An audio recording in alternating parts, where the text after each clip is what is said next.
Magandang araw po sa inyong lahat. Ako po si Mark Allen Ganancias, Isabel Verses, at Gabriel Gapan. Ang talumpati namin ay tungkol sa napapanahong issue. No? Napapanahong issue na kailangan. Napapanahong issue bilang mga tao. Hulyo 22, ang araw ng katangahan, tungalingan, tungo sa daanang nakamamatay.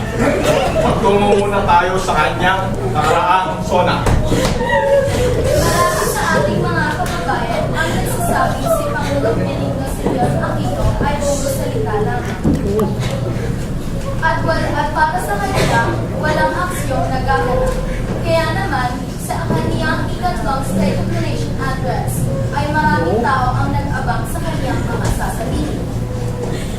At tulad ng mga nakalipas niyang solo, binanggit ni Pangulong Aquino ang mga magagandang nangyari sa taon ng kanyang pamumuno noong nakalipas. At kung paano niya nasolusyonan ang mga problema ng ating bansa. Totoong meron niyang pagbabago sa ating bansa at merong problemang binigyan ng solusyon. Mga solusyon na panandalian lamang. Panandalian lamang dahil sa hanggang ngayon ay hinahaharap pa rin natin ang mga problema na ito. Mas mainam siguro kung ang solusyong binibigay ng Administrasyong Aquino ay pangmatagalan at hindi panandalian lamang. Sa ganito, mas makamatipid tayo ng oras at maraming problema ang masusolusyonan. Hindi ako naparito upang siya ay patiin o purihin. Inaalay ko nga pala ito sa isang Pangulong hindi man lang matapos ang isang pangungusap na hindi tumitingin sa kaliwang bahagi ng kanyang podium. O Pilipinas kong mahal, pinalot ka ng kulay ng ilaw, ng lubusan.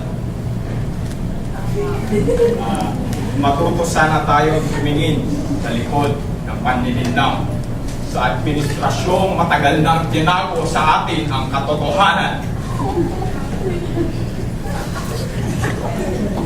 Si Pinoy, kung magsalita, ay parang tupa. Balatan mo ang mukha, aakit-akit pa rin ang itsura.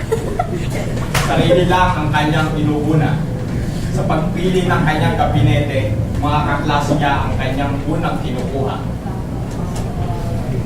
Sa sona ni Pinoy, madami siyang nalimot. Halata naman kung bakit siya napanot.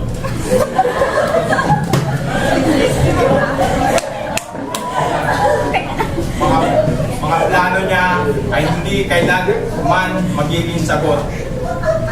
Kung magkamali pa nga'y isinasangkot pa ang iba.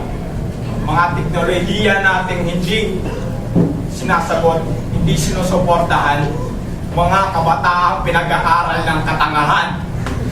Buti na lang may tagasalo tayo. Ang ating mga kababayan na nagpapaangat sa ating ekonomiya. No?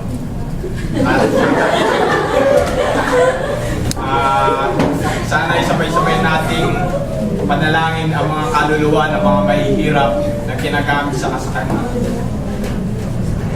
Taon-taon nagre-report sa ating mga Pilipinong Pangulo natin. Nilalakad niya sa atin kanyang mga nagawa para sa administrasyon niya. Ang ating Pangulo ang namumuno sa atin. Siya ang nagsisilbing ilaw natin sa madilim mundo. Siya ang gumagabay sa atin patungo sa daanang matuwid. Daanang matuwid tungo saan? Para sa Administrasyong Aquino, tungo sa maunlad na buhay, tungo sa mas masaganang pamumuhay. Para sa iba nating kababayan, patuloy na daan patungo sa kahirapan. Si Pangulong Aquino ang nagbibigay ng pag-asa sa atin. Pag-asa na kaya natin malampasan lahat ng mga kinakaharap na problema ng ating bansa. Ngunit sa araw-araw na nangyayari sa ating bansa, nalulusaw lahat ng pinakakawakan nating pag-asa. Mapapagod natin sa telebisyon ang tunay na kalagayan ng ating bansa. Naliwas siya sa atin ng ating Pangulo sa kanyang mga sona. Ba't na ba natungkulin niya ang mga